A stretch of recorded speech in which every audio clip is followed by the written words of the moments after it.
할렐루야! 여러분 오늘도 주님과 함께 기뻐하십시오. 성령 충만하십시오.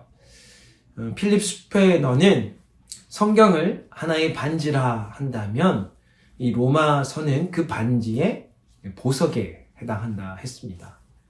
그만큼 이 로마서는 기독교 역사에 있어서 교회를 개혁하고 부흥하는 결정적인 편지였다 해도 과언이 아니지요.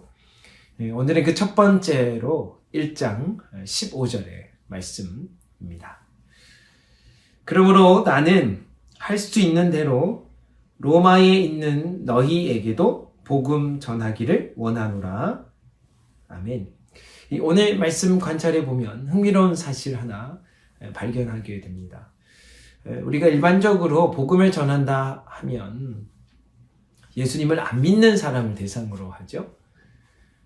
바울은 로마에 있는 성도들에게 편지하면서 앞서 10절, 11절, 13절에 고백하죠. 어떻게 하든지 로마에 가고자 했습니다. 그런데 그 이유가 15절 말씀처럼 복음을 전하고 싶어서였다는 거죠. 이상하지 않습니까?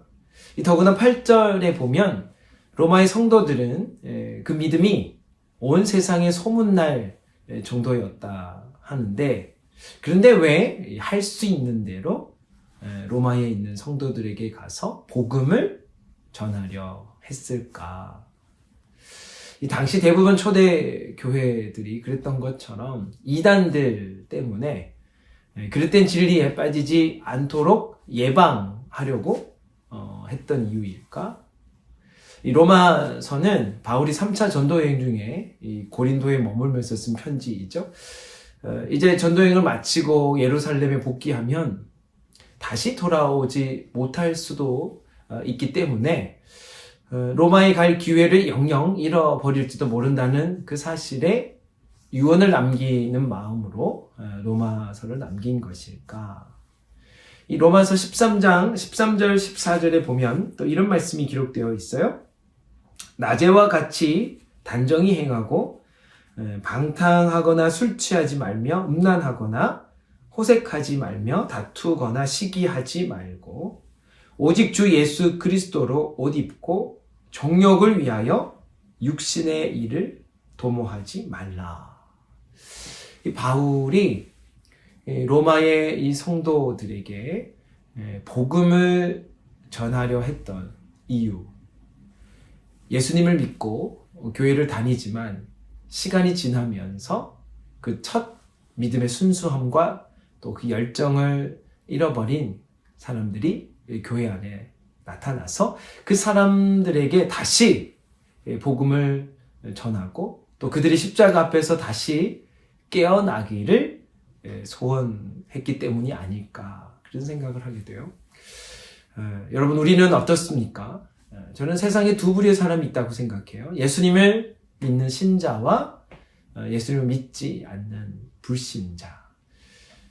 교회 다니는 우리는 신자인가요? 아니면 불신자인가요? 우린 신자지요. 그러나 우리도 때로 불신자처럼 하나님을 온전히 믿지 못할 때가 있습니다. 하나님의 말씀을 잊고 살아갈 때도 있죠. 다시 말하면 우리도 불신의 순간이 있다는 것입니다. 오늘 말씀에 바울의 그 간절한 마음처럼 복음이 우리 삶에 언제나 살아있기를 축복합니다.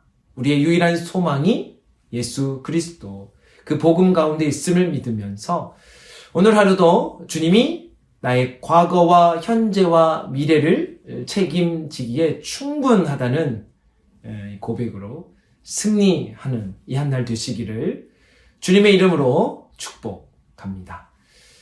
기도드리겠습니다. 사랑 많으신 아버지 하나님, 우리가 처음 가졌던 그 복음의 그 기쁨, 그 열정, 그 순수함 그대로 우리의 삶에 있어서 과거와 현재와 미래 가운데 늘 주님을 온전히 믿음 가운데 그 믿음으로 선포하고 능력 가운데 승리할 수 있도록 인도하여 주옵소서.